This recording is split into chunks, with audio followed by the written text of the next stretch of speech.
Hey everyone, Zane here, and today we'll show you how to open Capitec business account. Now we need to know that there are two main methods. You can do it by both, by going to the browser on their official website or using their official application.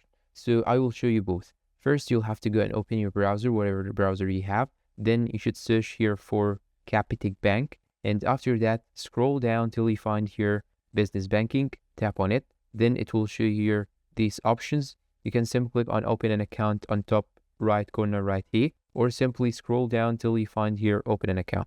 Click on open an account. After that, it will show you this page. Now, if you want to resume an existing application, you can simply click on go to existing application. But here in my case, this is my first time to enter an application, so I will start a new application. Click on start new application, then wait till it loads. And now it will show you here that the business is registered with CIPC. It will show you all these things. You just have to choose any one of them, but here in our case, we will choose this one. For example, you have three options. You have private company or closed corporation. You have sole proprietorship and other.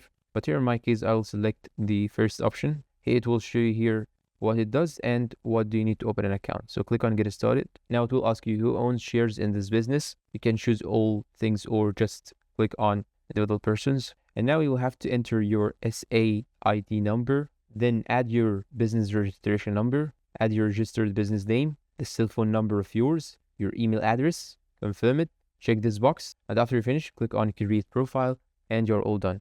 This is the first method. The second method is to simply go and open Play Store, then go and search for Capitec, choose Capitec Bank, then download it. But here in my case, I have downloaded already, so I'll click on open. And now you'll have to choose open an account, then choose my business, then click on get started, and it will also redirect you to the same page that we have been while using the browser.